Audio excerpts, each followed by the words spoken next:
Last night, though, Will, we had history made. History was being made. Everybody knew that it was right there for the taking, and that was Caitlin Clark, who has been a gem of an athlete to watch at Iowa in her career. Obviously a big bucket getter. Played Michigan on the Peacock Network last night and had this moment for her career in college. Recovered by Gabby Marshall. Here comes Clark. How will she go for history? There it is! The all-time leading scorer in women's college basketball. So she didn't need very many points to break Kelsey Plum's record of Washington, and she did it from the logo early in the first quarter when it was like 6-5. She breaks this record with, of course, a long three ball, and now she is the all-time leading women's basketball scorer. She's only about 100 points behind, Will, Pete Maravich. And he's the men's? He's the all-time in general, but he's the men's. Yeah, she's about 100 points behind with the remaining schedule. This is from Kevin Pelton. She averages 32.7 points per game. If she would need 4 more games to pass Maravich, potentially putting the record on site for their senior day game, Ohio State, on March 2nd in the regular season finale. Ooh, and that's big time because Ohio State was where you had Shovegate.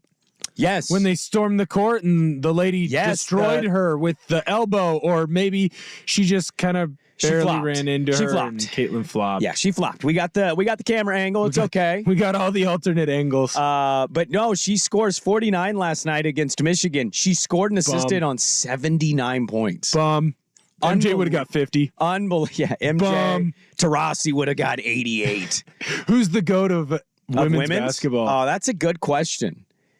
Are you going to start having that argument now?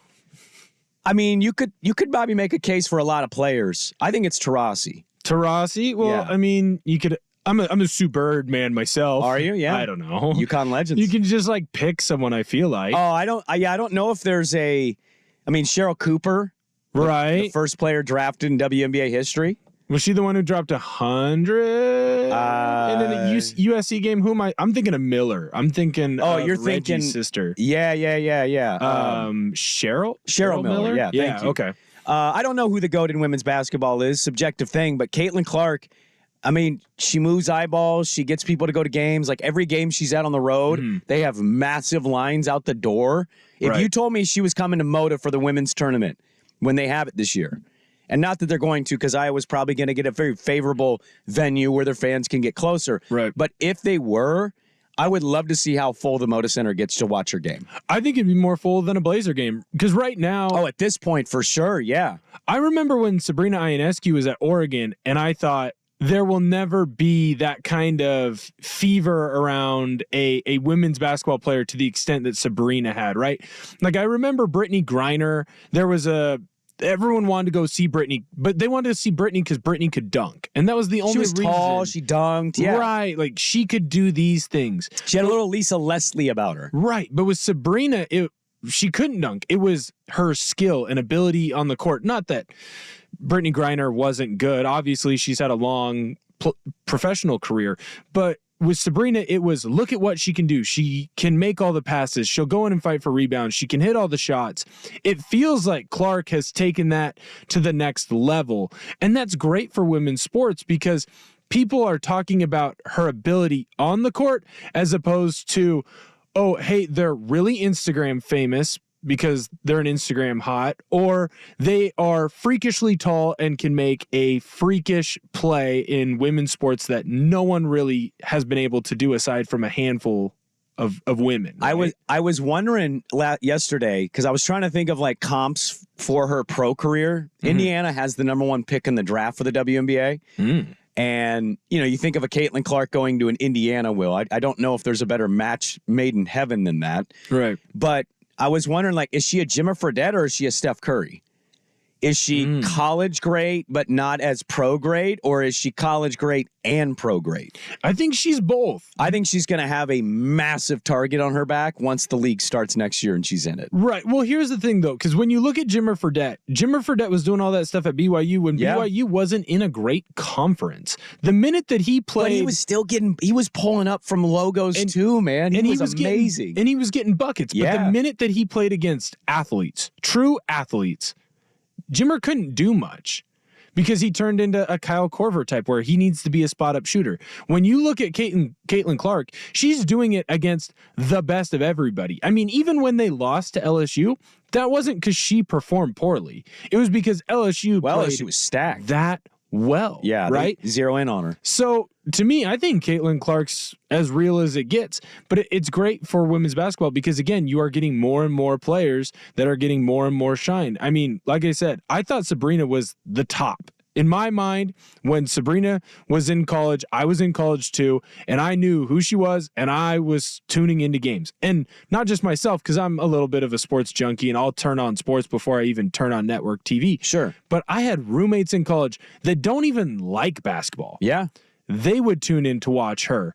Caitlin Clark has taken that and raised the bar even more because now you're getting streamed games. That was a Peacock game last night. People are paying to watch those streamed games for Caitlin Clark. She might be the most famous person in college basketball right now. Oh, I don't think it's a debate. Who's the best player in college basketball this year for the men?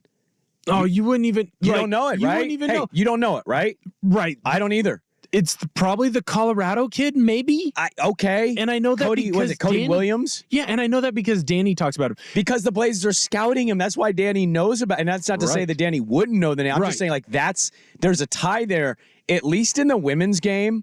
And this is what I think. I think the women's college basketball, this is very similar to me, Will, as soccer. Yes. USA men's soccer is always a constant flopping disappointment. USA women's soccer is constantly competing, if not winning the World Cup. Right. And you're not seeing them waste time by flailing on the floor or on the field. They're out there getting it done. Women's hoops is very similar to that. You know the names. Mm-hmm. It's high level. They're there for 4 years. Yes. And I'll admit, having daughters has changes for me tremendously. But also having, #GirlDad, but also having players like Caitlin Clark. Yeah. I mean, holy crap. I said yesterday, and it's true, they've got more viewers for her games than almost all the NBA games. Right. It's nuts what she has created just as an economy within that sport. And then you add the LSUs, the South Carolinas, UConn. You got powerhouses. I'm genuinely excited to see the tournament this year for the women's because I think it's far, far better than the men's tournament. I really do. Yeah, because when you watch the men's tournament, you watch it for the chaos. I feel like the women's tournament kind of turns into more of what I heard. It's gladiators against each other is what it's going to be. And that's what 90s college basketball was because people stayed until they were juniors or seniors. Now with the one and done, I get it. I would leave too. Or, you can do the Scoot Henderson route where you go right into the G League. And I totally get that. And I think that should be a part of the game for those people who don't want to go to college because college isn't for everybody, right? And if there's an avenue for them to make it professionally, then take that avenue. But you are going to lose viewers because you're not going to have that Christian Laettner person where you absolutely hate that guy so much that you have to tune in. The funny thing with Clark is she gets the same amount of attention I would assume that Christian Laettner got when he was in the 90s. The difference is no one's hate watching Caitlin Clark, aside from maybe that Ohio State fan. Well, LSU fans probably are, South Carolina. You get the fan bases that do, but to your point, everybody wants to tune in. Well, because she's fun to watch. I mean, that's the other part that she benefits from is her game is just fun. Right. It's exciting. Holy crap. Is she shooting from half court or is she going to up fake, go in, throw a sweet dime? Caitlin Clark is changing things. And look, NCAA women's basketball in general, I just think it's way ahead of where the men's is right now.